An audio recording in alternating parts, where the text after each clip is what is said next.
विश्व धर्म पार्लियामेंट जिसमें विवेकानंद जी ने भाग लिया था का आयोजन कब हुआ था? सितंबर 1893 में।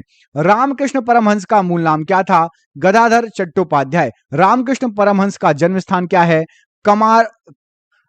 कमारपुकुर गांव, हुगली जिला। रामकृष्ण मिशन का मुख्यालय कहां पर है? वेल्लूर में। ब्रह्म समाज किस सिद्धांत पर आधारित है? ये एकेश्वरवाद पर बिलीव करता है। देव समाज का संस्थापक किसे कहा जाता है? यहां पर कुछ संस्थापक पढ़ लीजिए। ब्रह्म समाज का पढ़ लिया। देव समाज के शिव नारायण अग्निहोत्री। राधा स्वामी सत्संग के संस्थापक शिव दयाल साहब हैं।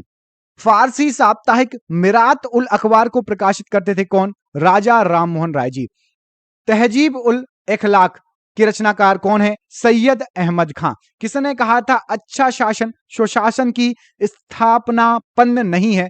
तो ये स्वामी दयानंद सरस्वती जी ने कहा था। वेदों की ओर लौटो, ये किसका नारा था? ये भी आपका स्वामी दयानंद सरस्वती जी का नारा था। प्रार्थना समाज के संस्थापक कौन है? आत्माराम पांडुरंग जी। किस व्यक्ति ने सर्वप्रथम स्वराज्य शब्द का प्रयोग किया था? हिंदी को राष्ट्रभाषा माना था?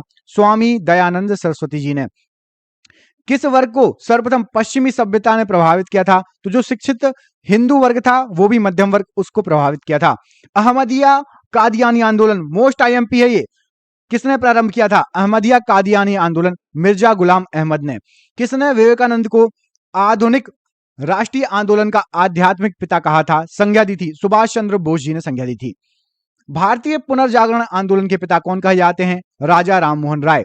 किस संगठन ने शुद्धि आंदोलन का समर्थन किया था? आर्य समाज ने। 19वीं सदी के महानतम फारसी समाज सुधारक कौन थे? तो बहरामजी एम मालाबारी। किसे भारत का प्रथम आधुनिक व्यक्ति माना जाता है? राजा राममोहन राय जी को। मैंने बोला था राजा राममोहन राय जी के बहुत सारे क्वेश्चन बनते हैं। भारत के राष्ट्रपतियों में से कौन ट्रेड यूनियन आंदोलन से संबंधित था? तो वीवी गिरि जी थे। वल्लभ भाई पटेल को सरदार की उपाधि किस आंदोलन के दौरान मिली? बारदौली सत्याग्रह के दौरान। बारदौली सत्याग्रह 1928 का नेतृत्व किसने किया था? वल्लभ भाई पटेल जी ने। किस वायसराय के शासनकाल में पहला फैक्ट्री अधिनियम पारित हुआ था? तो लॉर्ड रिपन। किस प्रदेश में ब्रिटिश के विरुद्ध बिरसा मुंडा का संचलन रहा था? बिरसा मुंडा बहुत फेमस है, वेरी आईएमपी क्वेश्चन है। जो भी झारखंड से हैं उनको पता होगा इनके बारे में। छोटा नागपुर पठार में ब्रिटिश के विरुद्ध बिरसा मुंडा का संचालन रहा था।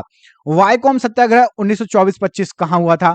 केरल में हुआ था। पहली बार किस कारखाना अधिनियम में बच्चों की सुरक्षा के लिए उपाय के प्रावधान किए गए थे? तो यह भारतीय कारखाना अधिनियम 1881। अब बच्चों का पढ़ लिया, महिलाओं का पढ़ो। पहली बार किस कारखाना अधिनियम के तहत महिला मजदूरों की सुरक्षा सुनिश्चित की गई थी? तो भारतीय कारखाना अधिनियम 1891। आधुनिक युग का मनु किसे कहा जाता है? बी आर अंबेडकर जी को कहा जाता है। बी आर अंबेडकर जी की पढ़ाई लिखाई में किसका सहयोग था?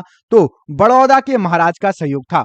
अखिल भारतीय व्यापार संघ कांग्रेस का प्रथम अध्यक्ष कौन था? लाला लाजपत राय जी इसके अध्यक्ष थे। 1899 से 1900 की मुंडा क्रांति का नेता कौन था? तो बिरसा मुंडा जी थे। अखिल भारतीय किसान सभा के प्रथम सत्र की अध्यक्षता किसने की? स्वामी सहजानंद जी ने की थी। 1855 में संथालों के किस अंग्रेज कमांडर को हराया था? तो मेजर बरू को हराया था संथालों ने। बंबई में अखिल भारतीय व्यापार संघ कांग्रेस की स्थापना कब हुई थी? 1920 में। सन याद कर लेना, जो सन में पढ़ाते जा रहा हूं ये 30 साल से बार बार आए, पूरे सन के सन याद कर लेना, रट लेना। याद नहीं हो 10 बार पढ़ो लेकिन याद होना चाहिए। मुंडाओं ने विद्रोह खड़ा किया था 1895 में। ट्रेड यूनियन आंदोलन के क्रांतिकारी चरण का समय क्या था? तो ट्रेड यूनियन 1926 से 1939 तक हुई थी। हो विद्रोह हुआ था 1820 से 21 के दौरान। 1908 में छोटा नागपुर कास्ट अधिनियम ने रोक लगाई थी। तो बैठ बेगारी पर कम्युनिस्ट इंटरनेशनल का सदस्य बनने वाला पहला भारतीय, very IMP question, M N Roy. एकत्र हुए भारतीयों के समूह के मुखिया एम एन रॉय थे। कौन फरवरी 1918 में स्थापित यूपी किसान महासभा की स्थापना से संबंधित नहीं है? जवाहरलाल नेहरू जी का कोई संबंध नहीं है किसान महासभा से। सितंबर 1932 में पूना समझौता, सुपर आईएमपी क्वेश्चन, करोड़ों बार पूछा जाएगा भैया, पूछा भी गया है। पूना समझौता किस किस के बीच में हुआ? महात्मा गांधी और बी आर अंबेडकर के बीच में। विशुद्ध गांधीवादी तरीके से लड़ा गया पहला आदिवासी आंदोलन विद्रोह कौन सा था? तो टाना भगत सिंह आंदोलन। वेरी इंपॉर्टेंट क्वेश्चन है। महात्मा गांधी के नेतृत्व में चलाया गया चंपारण का नील सत्याग्रह, तो नील उत्पादक कृषकों द्वारा तिनकठिया प्रथा के विरुद्ध था ये। अगला क्वेश्चन देखिए, इसमें आपसे पूछा गया है बिरसा मुंडा का कार्यक्षेत्र मैंने अभी आपको बताया, छोटा नागपुर का पठार, रांची झारखंड, बिल्कुल फेमस। अखिल भारतीय किसान सभा सर्वप्रथम कहां आयोजित की गई? वेरी आईएमपी क्वेश्चन, ये लखनऊ में आयोजित की गई थी। किसके द्वारा मंदिरों में प्रवेश के अधिकार की मांग की प्रस्तुति के कारण 1899 में तिरुनेवल्ली में भयंकर दंगे हुए थे? तो नाराड़ के कारण। महाराष्ट्र में रामोसी कृषक जत्था, बहुत इंपॉर्टेंट क्वेश्चन है ये, मैं बता रहा हूं ये क्वेश्चन इतने छांट के लाया हूं भाई, बहुत ज्यादा इंपॉर्टेंट क्वेश्चन है, बार बार आ रहे हैं। वासुदेव बलवंत फड़के का नाम याद कर लीजिए, रामोसी कृषक जत्था स्थापित किया था। अभी आपका ग्रुप डी में भी ये क्वेश्चन रिपीट हुआ है, आया हुआ है। अवध के एका आंदोलन का उद्देश्य क्या था? तो अवध के एका आंदोलन का उद्देश्य सरकार को लगान देना बंद करना। नाई धोबी बंद सामाजिक बहिष्कार एक